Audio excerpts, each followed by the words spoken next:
안녕하세요. 연세 아이보미 박수연입니다. 결혼 연령도 늦어지고 여러 가지 사회 경제적 문제로 임신 시도하는 여성의 평균 나이가 많아지고 있습니다.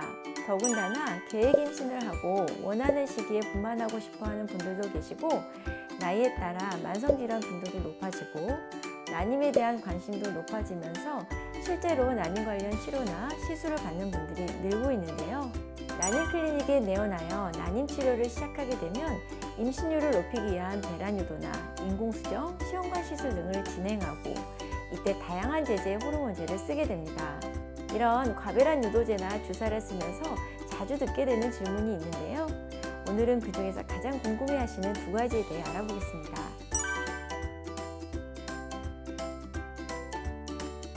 충분히 합리적인 질문인데요. 태어날 때 가지고 나오는 난자 수는 정해져 있고 한꺼번에 여러 개를 배란시키면 폐경이 더 빨라지지 않을까? 라고 생각할 수 있습니다. 하지만 폐경 시기와는 관계가 없습니다. 태아는 엄마 뱃속에서 자랄 때 대략 600만 개의 난자를 만들었다가 태어날 때 100개에서 200만 개의 난자를 가지고 태어납니다. 사춘기 2차 성징을 거치면서 남게 되는 난자가 대략 30에서 50만 개가 되는데요. 이때 이제 배란과 생리의 과정을 거치며 난자가 조금씩 소실되는 과정이 시작됩니다.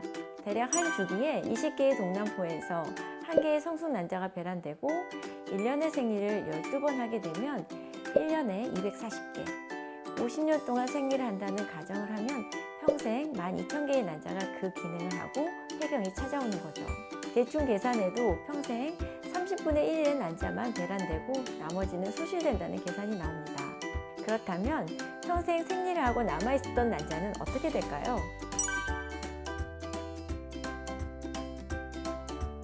자연스러운 폐경은 난소에 있는 난자가 없어져서 생기는 과정이 아니라 나이가 들면서 호르몬에 대한 저항성이 생기고 배란이 안 되면서 생리가 없어지는 결과입니다.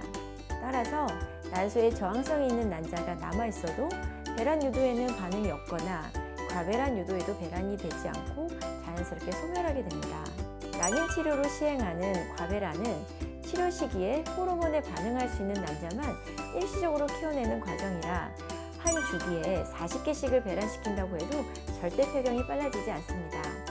다시 말하면 가만히 내버려두면 저절로 반응성이 없어져서 소실될 수 있는 난자를 좀 더 일찍 원하는 시기에 한꺼번에 키워서 임신율을 높이는 노력을 하는 거고 과배란 유도를 여러 차례 한다고 해도 폐경이 절대 빨리 오지 않는다고 말할 수 있습니다.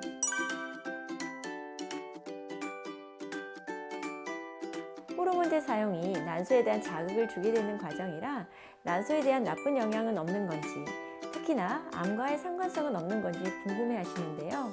특히 과배란 때 쓰는 호르몬 주사가 난소를 자극해서 난소암 위험성이 올라가는 건 아닌지 염려하시는 분들이 계십니다.